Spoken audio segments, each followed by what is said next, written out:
Hello again, beautiful humans on the internet.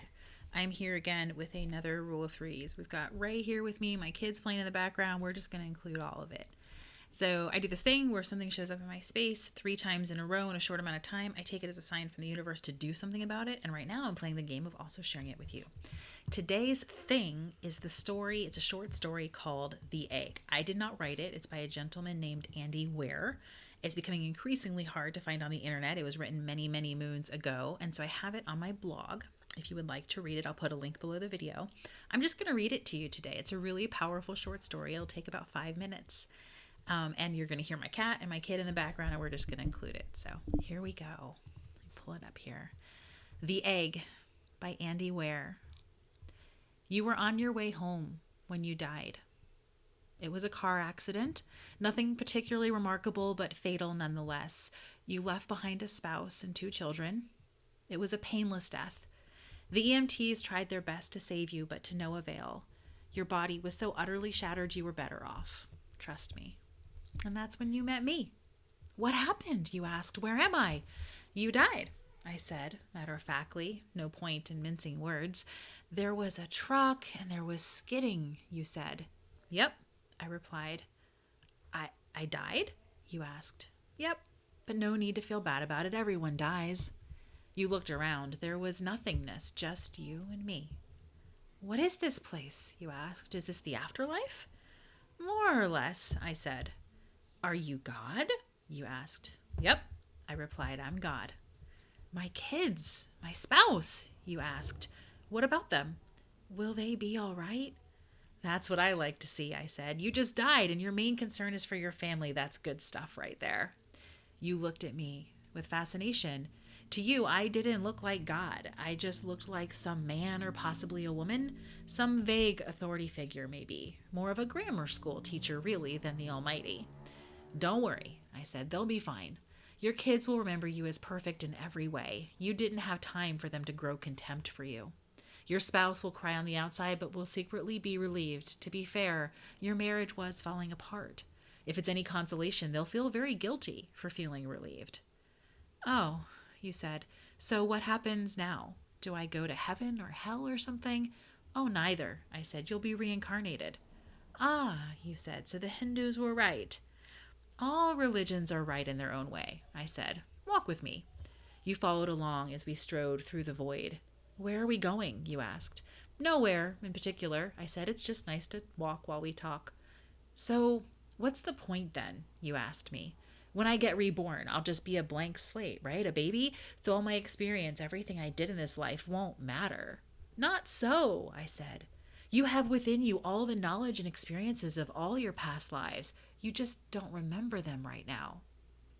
I stopped walking and I took you by the shoulders. Your soul is more magnificent, beautiful, and gigantic than you can possibly imagine right now.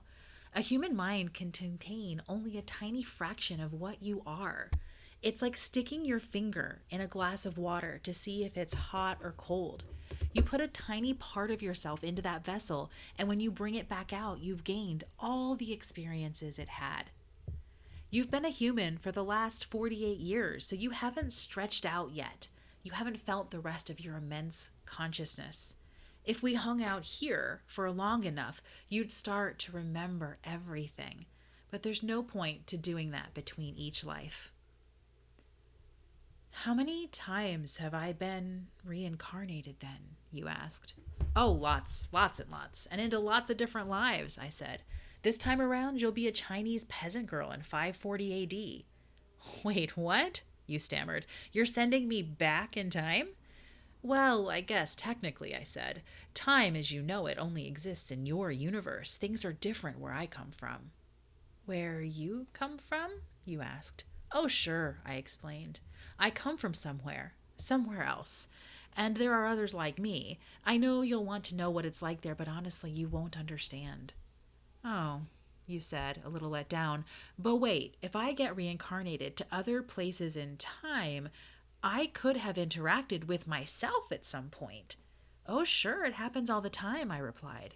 And with both lives aware of only their own lifespan, you don't even know it's happening.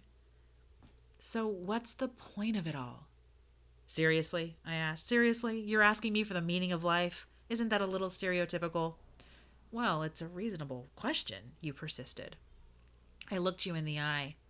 The meaning of life, the reason I made this whole universe, is for you to mature.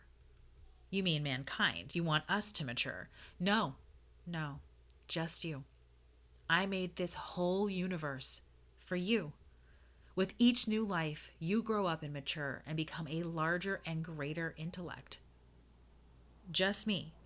What about everyone else? You questioned. There is no one else, I said. In this universe, there is just you and me. You stared at me blankly. But all the people on Earth, all you, different incarnations of you. Wait, I'm everyone? Now you're getting it, I said with a congratulatory slap on the back. I'm every human being who ever lived, or will ever live, yes. I'm Abraham Lincoln? And you're John Wilkes Booth, too, I added. I'm Hitler, you said, appalled. And you're the millions he killed. I'm Jesus. And you're everyone who followed him. You fell silent. Every time you victimize someone, I said, you were victimizing yourself. Every act of kindness you've done to yourself. Every happy and sad moment, every experience by any human was or will be experienced by you. You thought for a very long time. Why, you asked me, why do all of this? Because someday you will become like me, because that's what you are. You're one of my kind. You're my child. Whoa, you said incredulous. You mean I'm a god? No, not yet. You're a fetus. You're still growing. Once you've lived every human life throughout all time, you will have grown enough to be born. So the whole universe, you said, it's just an egg, I answered. And now it's time for you to move on to your next life. And I sent you on your way. I'll leave you with that, friends.